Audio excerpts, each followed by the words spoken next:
আসসালামু আলাইকুম। 10 মিনিট স্কুলের পক্ষ থেকে ফেসবুক মার্কেটিং কোর্সের পেইড মার্কেটিং সেশন আপনাদের সবাইকে স্বাগত জানাচ্ছি।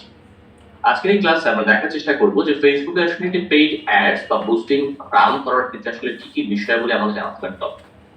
আসলে ফেসবুকে আপনি যখন আপনার একটি ক্যাম্পেইন করতে যাচ্ছেন বা ফেসবুকে যখন আপনি কোনো একটি অ্যাড রান করতে যাচ্ছেন, বেসিক্যালি আপনার অবশ্যই ফেসবুকে পেজ থাকাটা ম্যান্ডেটরি। কারণ আপনি কিন্তু আপনার ফেসবুক প্রোফাইল বা ফেসবুকের কোনো গ্রুপ থেকে অ্যাড করতে পারবেন না। আপনাকে অবশ্যই একটি প্রোফাইল থেকে অ্যাড রান করতে হবে। সো আপনি যদি পেজে ভিজিট করেন, সাপোজ আমি যদি আমার একটি পেজ আছে বা সার্ভিস মিডিয়া, যদি আমার পেজটা যদি ভিজিট করি, তাহলে আপনি দেখবেন যে পেজের বিভিন্ন পোস্টের নিচের দিকে কিন্তু একটা অপশন শো করে, সেটা হচ্ছে বুস্ট পোস্ট।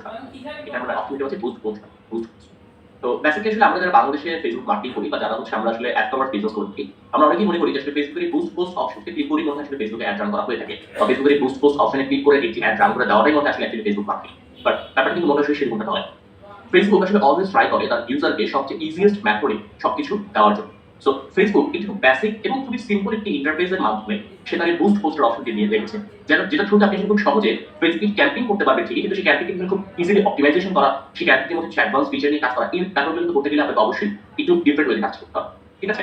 তো যেহেতু আপনি এখন ফেসবুক মার্কেটিং শিখছেন আমাদের এই কোর্সের মাধ্যমে, সেক্ষেত্রে আমরা ডেফিনেটলি আপনাকে একদম বেসিকটা তো দেখিয়ে দিব না। আমরা শুধু চাবো আপনি একটু প্রফেশনাল ওয়েতে একটু সুন্দরভাবে তাকে নিয়ে কাজ করুন। তো ফেসবুকে যখন আপনি খুব সুন্দর করে প্রফেশনাল ওয়েতে কাজটা করতে যাবেন, তখন বেসিক্যালি হচ্ছে আপনাকে অ্যাডস ম্যানেজারের মাধ্যমে ফেসবুকে অ্যাড রান করতে হবে। ফেসবুকে আপনি যখন কোনো প্রফেশনাল ক্যাম্পেইন করতে যাবেন, কোনো অ্যাড রান করতে যাবেন, তখন ডেফিনেটলি আপনাকে ফেসবুক অ্যাড ম্যানেজার থ্রুতেই ক্যাম্পেইনটি করতে হবে। আচ্ছা, ফেসবুকের অ্যাড ম্যানেজার করতে পারবেন। বেসিক্যালি আপনি যখন ফেসবুকে প্রোফাইল তৈরি করেছেন, তখন কিন্তু একটি ফেসবুক অ্যাড ম্যানেজার আপনার প্রোফাইলের এগেইনস্টে ফেসবুক তৈরি করে দিয়েছে, বা যেটি হয়তো আপনি এতদিন ধরে জানতেন না। ঠিক আছে? তো আপনার যে ফেসবুক প্রোফাইল রয়েছে, আপনার ফেসবুক প্রোফাইলের ঠিক লেফট প্যানেলে আপনি খেয়াল করে দেখেন, এই পোর্শনটিতে আপনি ঠিক খেয়াল করে দেখেন, এখানে বেসিক্যালি হচ্ছে আপনার অ্যাডস ম্যানেজারের অপশনটি শো করে থাকে। বা আপনি যদি এখানে শো নাও করেন, আপনি সিমনে ক্লিক করেন, তাহলে আপনি এখানে কোথাও না কোথাও অবশ্যই অ্যাডস ম্যানেজারের অপশনটি পেয়ে যাবেন। তো আমরা এখানে আসলে একদম উপরে দিকে শো করছে, আপনি এখানে খেয়াল করে দেখি যে অ্যাডস ম্যানেজার অপশনটা একদম উপরে দিকে শো করছে। সো বেসিক্যালি আপনাকে এই অ্যাডস ম্যানেজারের অপশনটিতে ক্লিক করতে হবে। তাহলে এখানে ক্লিক করছি। ক্লিক করার পরে ফেসবুক আপনার ফেসবুকের যে অ্যাডস ম্যানেজারটি রয়েছে, সেই অ্যাডস ম্যানেজারের মধ্যে আপনি নিয়ে আসবে। এই হচ্ছে ফেসবুক অ্যাডস ম্যানেজারের ইন্টারফেস। আপনারা দেখতে পাচ্ছেন অলরেডি আমার এখানে ক্যাম্পেইন রয়েছে। তো আমরা দেখার চেষ্টা করি আসলে ফেসবুকের অ্যাডস ম্যানেজারের মধ্যে কি সেকশন রয়েছে বা পার্ট রয়েছে অ্যাকচুয়ালি। অ্যাকচুয়ালি ফেসবুকে ক্যাম্পেইন করতে গেলে আপনাকে বেসিক্যালি 3টা স্টেপ পার করে ক্যাম্পেইন রান করতে হবে। তার মধ্যে প্রথম যে স্টেপটি সেটা হচ্ছে ক্যাম্পেইনস, তারপর রয়েছে অ্যাডসেন্স এবং তারপর রয়েছে অ্যাডস। আপনি যখন ফেসবুকে কোনো একটি ক্যাম্পেইন করতে যাচ্ছেন বা কোনো একটি পোস্টকে বুস্ট করতে যাচ্ছেন, তখন আপনাকে শুরু করতে হবে ক্যাম্পেইন পার্ট থেকে। অর্থাৎ এই ক্যাম্পেইন পার্টের মধ্যে আপনি ফেসবুকে একটা ডিক্লারেশন দিয়ে দিবেন, ফেসবুকে বলে দিবেন যে এই ক্যাম্পেইনের থেকে আপনার আসলে মূল উদ্দেশ্যটা কি? আপনি আসলে কি করতে চাচ্ছেন এই ক্যাম্পেইনের থ্রুতে? আপনি চাচ্ছেন আপনার ভিডিওতে অনেক বেশি ভিউ হোক, আপনি চাচ্ছেন আপনার অ্যাপটি অনেক বেশি ইনস্টল হোক, আপনি চাচ্ছেন মানুষ আপনার ওয়েবসাইটে ভিজিট করুক, আপনি চাচ্ছেন মানুষ ফেসবুকে মেসেজ করুক, নাকি আপনি চাচ্ছেন মানুষ ফেসবুকে লাইক করুক? কি চাচ্ছেন আপনি অ্যাকচুয়ালি ফেসবুকের কাছ থেকে? এই ব্যাপারটি আপনাকে ক্যাম্পেইন পার্টের মধ্যে ফেসবুকে ক্লিয়ার করে দিতে হবে। আমাদের সেকেন্ড পার্টি রয়েছে, আপনি এই পার্টে ফেসবুককে ব্যাপারটি ক্লিয়ার করে দেওয়ার পরে আপনি চলে আসবেন হচ্ছে অ্যাডসেন্স পার্টি, এবং অ্যাডসেন্স পার্টের মধ্যে অ্যাকচুয়ালি আপনাকে ফেসবুকের কাছে টার্গেটিং করতে হবে। আপনি আসলে কোন লোকেশনের, কোন এজের, কোন জেন্ডারের মানুষদেরকে, কোন টপিক রিলেভেন্ট বা কোন টপিকের প্রতি ইন্টারেস্টেড, কোন ডেমোগ্রাফিক্যাল বিহেভিয়ার অনুযায়ী টার্গেটিং করে যে পার্সনদেরকে আপনার কাছে মনে হবে যে এরা আসলে আমার বিজনেসের জন্য বা আমার প্রোডাক্টের জন্য ফ্রুটফুল হতে পারে, সেই পার্সনদেরকে আপনি টার্গেট করতে পারবেন অ্যাডসেন্স পার্ট থেকে। এছাড়াও আপনার কত টাকার ক্যাম্পেইন চলবে, কত ডলারের ক্যাম্পেইন চলবে, আপনি কত ডলারে কত দিন ধরে কতজন মানুষকে ক্যাম্পেইনটি দেখাবেন, এই ব্যাপারগুলো কিন্তু আপনাকে অবশ্যই অ্যাডসেন্স পার্ট থেকে ডিক্লেয়ার করে দিতে হবে। অর্থাৎ ফেসবুকের টার্গেটিং কিন্তু যত রকমের ইস্যুস আছে, ফেসবুকের অডিয়েন্সকে ডিফাইন করা, টার্গেটিং করা, এই ব্যাপারগুলো যত রকমের কাজ করা হচ্ছে সেগুলো নিয়ে কাজ করা হচ্ছে আমাদের অ্যাডসেন্স পার্ট। আর লাস্ট অফ অল যে অ্যাডস পার্টি রয়েছে, এই অ্যাডস পার্টের থ্রুতে অ্যাকচুয়ালি আপনি ফেসবুকে আপনার যে অ্যাকচুয়াল অ্যাড কপিটি রয়েছে বা আপনার ফেসবুকের ট্রিনিটি রয়েছে, সেই অ্যাড ট্রিনিটি এবং অ্যাড কপিটির মাধ্যমে আপনি ফেসবুকে প্রদান করবেন বা দিয়ে দিবেন। তারপর আপনি এখান থেকে ক্যাম্পেইন করতে পারবেন। সো আপনি এতদিন ধরে যারা ফেসবুক ক্যাম্পেইন করতেন, সেই পেজের মধ্যে বুস্ট পোস্ট বাটনে ক্লিক করে তারা হয়তো একটু ব্যাপারটাকে মনে করছেন অনেক কমপ্লেক্স কিছুই নাই। বাট এখানে আপনাকে অনেক অনেক অনেক এক্সট্রা অ্যাডভান্স ফিচার ফেসবুক আসলে দিচ্ছে, যেগুলোর মাধ্যমে সহজেই আপনার ক্যাম্পেইনকে প্রফেশনাল ওয়েতে অপটিমাইজেশন করে এই ক্যাম্পেইন ফেসবুকে করতে পারবেন। অর্থাৎ প্রথমত আপনি ফেসবুকে বলে দিচ্ছেন আপনার মূলত চাওয়াটা কি ফেসবুকের কাছ থেকে। আপনি কি চাচ্ছেন আপনার পেজে মানুষজন মেসেজ করুক, নাকি চাচ্ছেন আপনি আপনার পেজে মানুষজন এনগেজ হোক, নাকি আপনি চাচ্ছেন যে আপনার ফেসবুক পেজে মানুষজন লাইক করুক, নাকি আপনি চাচ্ছেন যে আপনার ফেসবুকের কোন একটা ভিডিওতে বেশি ভিউ হোক, কি চাচ্ছেন আপনি আসলে ফেসবুকের থ্রুতে, এটা আপনাকে রিকোয়েস্ট করতে হচ্ছে। অ্যাডসেন্স পার্টের মাধ্যমে হচ্ছে আপনি ফেসবুকের কাছে তাদেরকে টার্গেটিং করতে সেটা বলে দিচ্ছেন, এবং অ্যাডস পার্টের মাধ্যমে আপনি হচ্ছে অ্যাকচুয়ালি ফেসবুকে কোন অ্যাড ট্রিনিটি এবং কোন অ্যাড কপি দেখা যাচ্ছে সেটা ফেসবুক বলে দিচ্ছেন। সো বেসিক্যালি 3টা পোরশনের কাজ শেষ করার পরে একটা ক্যাম্পেইন মতো লাইভ হয়ে থাকে।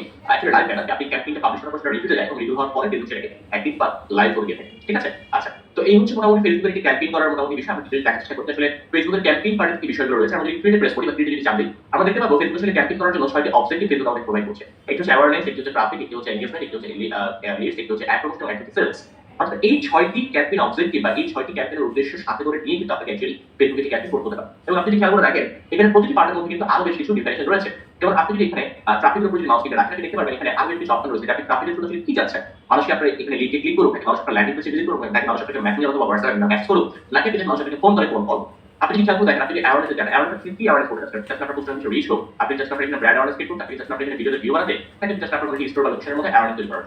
তো দেখুন ফেসবুকের যে 6টি ক্যাম্পেইন অবজেক্টিভ রয়েছে, এই 6টি ক্যাম্পেইন অবজেক্টিভের মধ্যেই সে কিন্তু আসলে অনেকগুলো পারপাসকে সার্ভ করে দিতে পারছে। ঠিক আছে? সো বেসিক্যালি আপনার ক্যাম্পেইনের মূল যে উদ্দেশ্য, আপনার ক্যাম্পেইন করার মূল যে কারণ বা আপনি আসলে চাচ্ছেন, সেই ব্যাপারগুলোকে নিয়ে যখন আপনি ক্যাম্পেইন করতে চান, যখন আপনি ক্যাম্পেইনটি করবেন, তখন ফেসবুকের জন্য বুঝতে সহজ হয় যে আপনার আসলে উদ্দেশ্যটা কি ফেসবুকের কাছ থেকে, এবং যারা আসলে ওই কাজগুলো বেশি করে থাকে সেই সমস্ত পার্সনদের কাছে বা অডিয়েন্সের কাছে ফেসবুক আপনার অ্যাডটাকে তখন নিয়ে যাবে। যেমন আপনি যদি এখান থেকে অ্যাওয়ারনেস থেকে যদি ভিডিও ভিউজ যদি বিশ্লেষণ করেন, দ্যাট মিনস ফেসবুক আসলে সেই ধরনের পার্সনদের কাছে বা অডিয়েন্সের কাছে আপনার অ্যাডটাকে নিয়ে যাবে যারা আসলে ভিডিও ভিউ করতে অনেক বেশি পছন্দ করে। ঠিক আছে? সো ব্যাপারটা হচ্ছে যে ফেসবুকের কাছে আপনি শুধু একদম ইজিলি এবং পেজে যদি রিফ্রেশ করে দিতে পারেন, তাহলে ফেসবুক যেমন সহজ হয় আপনাকে পারফেক্ট অডিয়েন্স এবং সেই কাস্টমারকে খুঁজে বের করে দেওয়া, প্লাস আপনার জন্য সহজ হয় ক্যাম্পেইন খুব সহজে এবং প্রফেশনালি ম্যানেজ করতে পারেন এবং প্রপার সেলস ড্রিভেন মার্কেটিং করতে পারেন।